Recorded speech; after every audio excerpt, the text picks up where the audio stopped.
Hello viewer, welcome to Diaspora Point. This is Auma Bella, your host.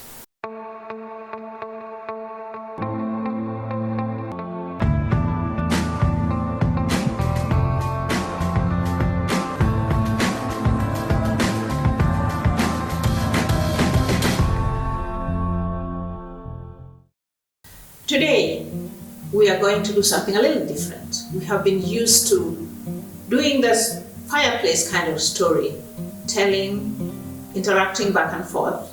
Today, we are going to do what is called spotlight. We're going to spotlight an achiever, an extraordinary achiever. This show will be about an extraordinary achiever, and these spotlights will be on from time to time in between our conversational kind of programming. So today, we are going to just have a spotlight. This is what the program of today is about. Mzee mmoja alitamani kitu rohoni mwake. Kitu kimoja kikubwa Christmas hii. Kuwa familia yake ije na upendo. Ije na furaha tele. Furaha hiyo ienee zaidi kote.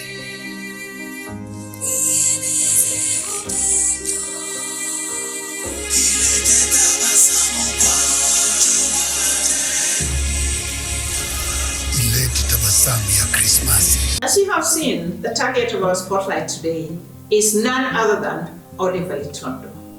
Oliver Litondo is a legend, like most Kenyans know, like most people know, not only Kenyans, he's an international actor. He's somebody who has been in the film industry for as long as some of you have lived. Sakuru! I was only following orders. For Sakuru! He started producing some plays even at Harvard when he was there, and when he came back to Kenya from the United States, he was the movie he did, the first Swahili movie that was done in Kenya, he starred in it, and that was Mrembo and Mlevi. He has been in this industry for as long as you can think of, and Oliver Litondo has not tired, nor has he retired yet. He's still in the industry. Ilete tabasamu ya Krismasi kwa wote.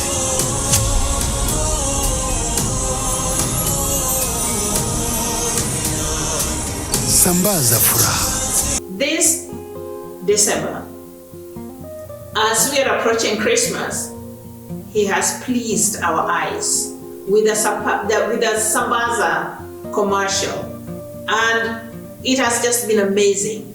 Not only has it been amazing through the TVs and the film screens, but anywhere you go. At the airport, we were escorting somebody to the airport, and there you go. You have Oliver Litondo there with two toddlers on his arms.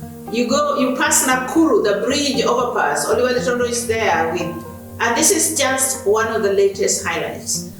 Oliver has pleased our eyes over the years. When he did Maruge 10 years ago, and it feels like yesterday, he acted Maruge, the 84-year-old gentleman who went to school at age 84, caused quite a stir. I tell you, the country was like, an 84-year-old, what is he doing in class with children? But no, that was the story. When President Kibaki brought about free education, Maruge, who had been longing to go to school, went to class. A big star, but you know, the end result was a great message about education, to the extent that Maruge, the Maruge himself, the man himself, the person, not the character, went and testified before the United Nations. And then that is also acted here on the film by Oliver Litondo. We must not forget. We need good teachers. Bring her back. And I tell you, this is the one film that gave him more than a dozen awards. More than a dozen awards. In fact, he got all kinds of awards, including the Best Actor by award by the AARP in 2012, Outstanding nomination by NAACP, Outstanding Actor Award by the Black Reel Awards, Best Actor Award by the Black Film Critics Circle, 10 Black Breakouts of 2011 citation performers that stood out in 2011, Best Actor Award by Milan International Film Festival. So that is only on the first grader. But I'm telling you, he has done more than a couple of dozen movies. Most of them international movies. He has also done, as I said, Kenyan movies. One was the first Swahili film. And then I would say that the first locally produced English film, which was called The Bush Trackers, he starred in that one.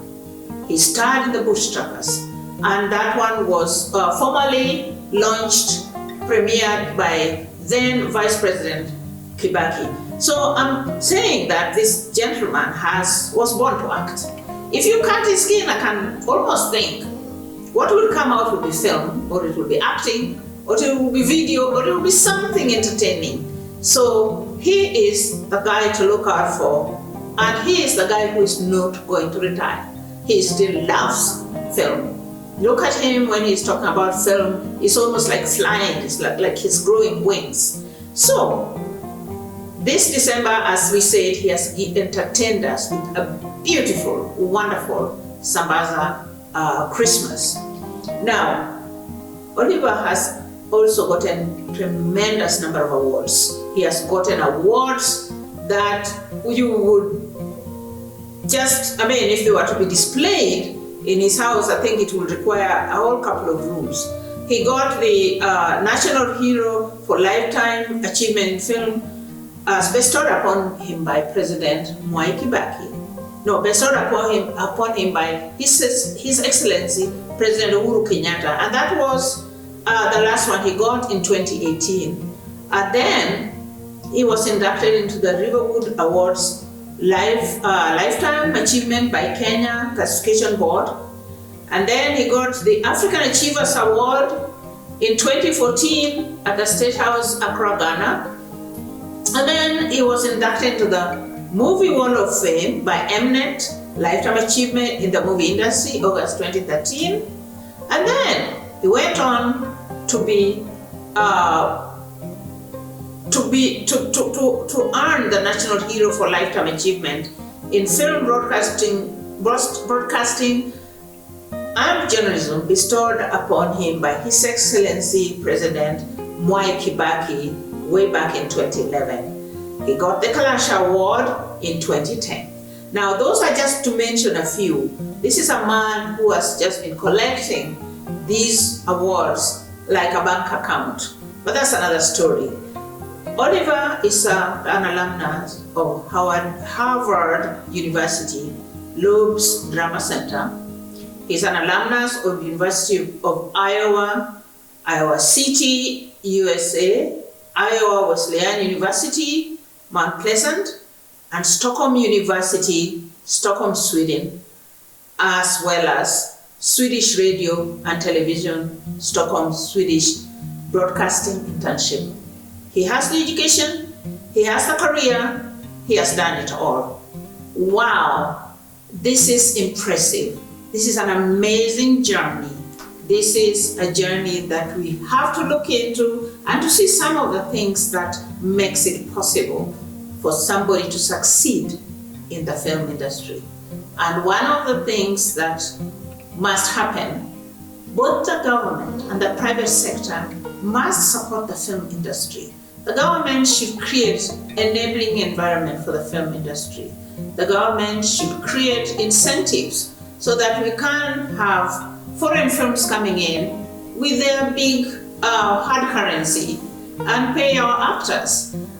One good thing, as Oliver says himself, is that he did movies at a time. He was very fortunate that he did a lot of foreign movies at the time when foreign movies were coming here to Kenya. A lot of them were coming to Kenya, and he was able to audition and he was able to get parts, and these were well paid. Now, currently, I think one of the last foreign films that we have had in the country is as far back as When Out of Africa was made. I'm sure there have been one or two in between, but that's one of the last major ones.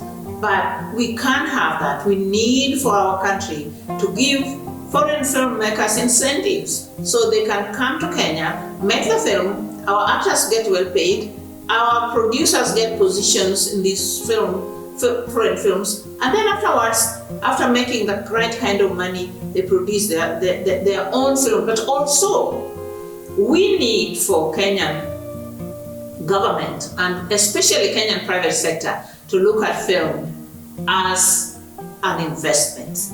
It's not only land, it's not only housing.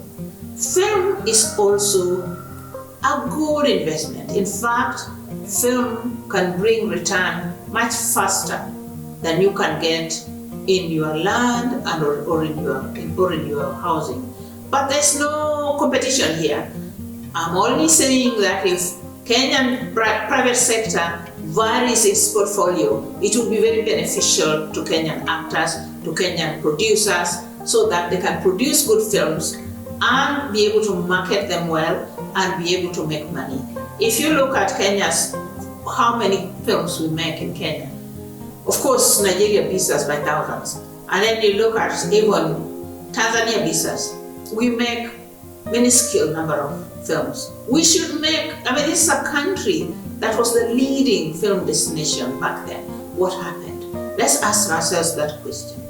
And not only ask, but we have some answers. Let's look into the answers and let's look how we can improve the film situation so that our actors, our producers can also make film their primary source of income, that they can live and live decently from sources of filmmaking, from selling their films, from making the films, so that even Mama Mboga benefits, because when you have a film in any area, so many people come and stay nearby, whether they stay in apartments or in hotels, they will buy food.